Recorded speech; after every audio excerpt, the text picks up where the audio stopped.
Olá, minha gente! Olha aqui de novo. Como descobrir o meu propósito? Se você chegou aqui, eu imagino que você está nessa jornada de como descobrir o seu propósito. E é engraçado que quando a gente pensa nessa palavra descobrir, é você descobrir algo que está ali, né? Seu propósito, ele já vem com você. Salmo 139 diz que antes que você nascesse, todos os seus dias foram escritos, né? Antes que um sequer deles havia existido, ele já foi escrito. Então você nasceu com um propósito específico. E uma coisa que eu acredito fielmente, que eu tenho visto nesses anos, eu estou casada há 11 anos, eu tenho empresa há 10 anos, pela experiência de vida que eu tenho visto, é que eu tenho certeza que uma das coisas, um dos seus propósitos é prosperar, se não o maior. Primeira coisa que você foi chamado. Camila, então, como descobrir meu propósito?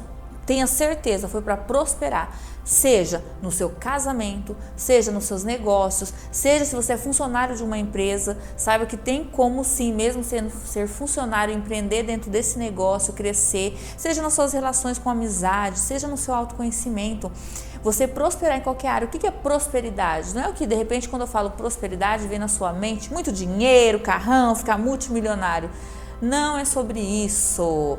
O dinheiro na conta é resultado de você ser uma pessoa próspera. Sabe o que é prosperidade? Crescimento. É você crescer aonde você foi plantado. É você crescer no seu casamento, é você crescer nos seus negócios, é crescer na sua comunidade que você foi chamado para fazer voluntariado de repente, é crescer na sua igreja, é crescer aonde você foi chamado. Então não importa que estágio você esteja, que você está me ouvindo agora, mas você foi chamado para crescer. Então, dos seus primeiros propósitos, você foi chamado para prosperar, para crescer nessa terra. Depois disso, a gente vai entender que você tem sim alguns talentos específicos, algumas ferramentas, algumas habilidades que foi dada para ti, para outras pessoas de repente não. Camila, mas como descobrir? Eu falo que o propósito ele é muito mais óbvio do que você pensa. Às vezes a gente quer uma fórmula mágica, parece que é uma coisa tão difícil. Eu lembro que particularmente, quando eu comecei nessa jornada de autoconhecimento, foi há uns 6 anos atrás. Nós já tínhamos, eu e meu esposo, há 4 anos a empresa. Eu ainda era CLT e ajudava ele na empresa. E comecei nessa jornada de autoconhecimento, de fazer cursos, de ler muitos livros. E quando falava de descobrir propósito, eu achava que era algo tão distante de mim. Eu achava que era algo tão difícil de se descobrir, sabe? Estava tão distante. E conforme eu fui lendo, eu fui olhando para dentro de mim, eu vi que estava muito mais óbvio. Eu falo que meu chamado é aquele de realmente encorajar as pessoas, de aconselhar, de trazer aquela sabedoria de Deus para a vida da pessoa, porque às vezes é tão óbvio que ela não está vendo, né? E precisa de alguém que dê esse olhar para ela, esse olhar de esperança, esse olhar de fé, de aconselhamento, esse olhar de sabedoria, né? Então eu comecei a perceber que é óbvio, e às vezes o seu propósito está tão preocupado em descobrir, porque se você chegou nesse vídeo é porque sim, realmente você tá, Camila, eu quero descobrir meu propósito, que ele tá óbvio, sabe, ele tá intrínseco em você, ele tá no seu dia a dia, provavelmente você já vem praticando ele e nem percebe, entende? Então comece a avaliar o que você faz, o que você faria de graça. O que é aquela coisa que te energiza? Você fala assim, nossa, quando eu faço isso eu fico bem, independente dos problemas. Hoje, o dia que eu tô gravando esse vídeo, se eu fosse olhar para o meu cenário dos problemas que eu tenho em casa, como todos vocês têm, no trabalho, na minha empresa, na vida, eu não estaria gravando. Mas isso é uma coisa que me faz bem, sabe? Estar aqui passando a mensagem, aquela mensagem que eu tenho, que hoje eu tenho certeza que é para aquilo que Deus me chamou. Isso me dá energia para me fazer as outras coisas, isso me dá energia para realmente viver o meu propósito. Então, às vezes, é mais óbvio do que você imagina. É porque nessa sociedade de Marta, né, que eu falo de correria, né, não sei se você já leu essa passagem, que Jesus chega na casa de Marta, de Maria e de Lázaro, e Marta está atarefada, correndo, arrumando as coisas, e Maria senta aos pés de Jesus.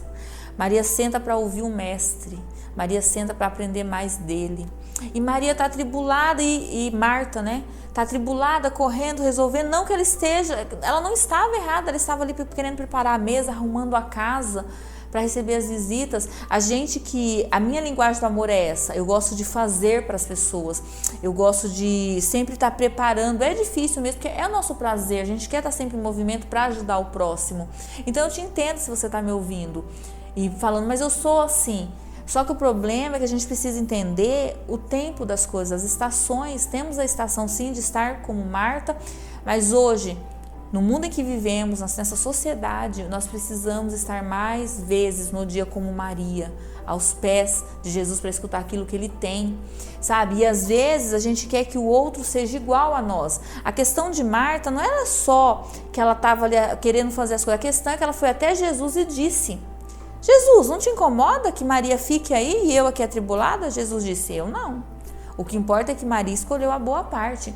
O problema é que muitas vezes na nossa vida a gente quer que o outro seja igual a nós, que o outro viva a nossa estação. De repente você quer que o seu marido viva a estação que você está vivendo. Você quer que a sua amiga viva a estação que você está vivendo. Seus familiares ou seus filhos, de repente você tem filhos crescidos. Não, entenda, cada um tem a sua estação.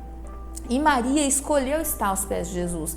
E nessa correria dos dias de hoje, para você descobrir o teu propósito, eu sempre digo: Camila, mas como assim? Então você me enganou? Nesse vídeo estava lá, como descobrir o meu propósito, você não vai me dar resposta? Não, sabe por quê? Porque a resposta está dentro de você.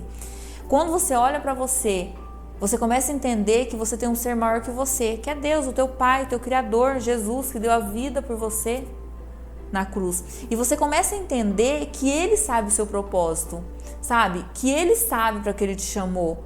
Então, se você começar a ficar como Maria, aos pés de Jesus, escutando a voz dele, sensível, não estou dizendo que você precisa ser uma pessoa religiosa, esquece isso. Religiosidade é uma coisa, religião é uma coisa, Jesus é outra coisa. Eu não estou dizendo que você precisa ficar 24 horas ajoelhado orando, ou subir no monte, ou ficar 24 horas jejuando, não. Você pode estar o tempo todo em espírito, lavando uma louça, dando banho nos seus filhos, fazendo uma faxina, dirigindo o carro, indo para o seu trabalho, de repente no ônibus. Você pode sim estar como Maria, sedenta, escutando a voz de Deus e perguntando para Ele, aquele que te criou, aquele que te formou, aquele que pôs o sopro de vida, que te mandou para a terra com um propósito específico. Se você parar no mundo de hoje, você conseguir olhar para dentro de você, escutar Jesus, ter uma posição de Maria, eu tenho certeza que você vai descobrir seu propósito. E entenda, Camila, eu vou ter meu propósito uma semana? Vou ficar aqui uma semana e Deus vai me dar todo o meu propósito? Não. Deus ele vai começar a desvendar passo a passo o seu propósito. Passo a passo ele vai te dando e você precisa começar a cumprir. Por que eu tô falando isso? Porque por muitos anos, esse canal no YouTube já era para me estar gravando vídeo há muito tempo. E eu não gravei, eu fiquei postergando isso por muito tempo. Mas graças a Deus que agora estamos aqui, né? Mas por que eu falo isso para você? Porque Deus ele vai te mostrando passos e você começa a executar. Aí você executa e Deus te dá o próximo passo. E você executa o próximo passo. Porque se você ficar esperando ter todo o seu propósito desenhado, você não vai conseguir cumprir ele. Você vai ficar estagnada, como eu fiquei por muito tempo, por causa da perfeição, por causa de tantas outras coisas. Então, realmente, o que eu quero dizer para você, se você tiver uma postura de Maria, de realmente de olhar para dentro de você, de olhar para o seu mestre, de escutar a sua voz interior, de ficar às vezes no silêncio, desse tanto de barulho, de ruído, de vozes da sociedade, de vozes da rede social, de vozes dos seus amigos, de vozes de pastores, de vozes de tanta gente. De repente, você já viu milhares de vídeos. O que você precisa é sair da rede social, sair do YouTube e olhar para dentro de você e ver realmente qual é o seu propósito. Eu tenho certeza absoluta que você vai conseguir descobrir o seu propósito, eu não tenho dúvida. E eu oro a Deus que você consiga fazer isso o mais rápido possível e consiga executar, porque eu tenho certeza que tem pessoas esperando ouvir a sua mensagem. Essa é a minha mensagem do meu coração para o seu coração. Um beijo, gente!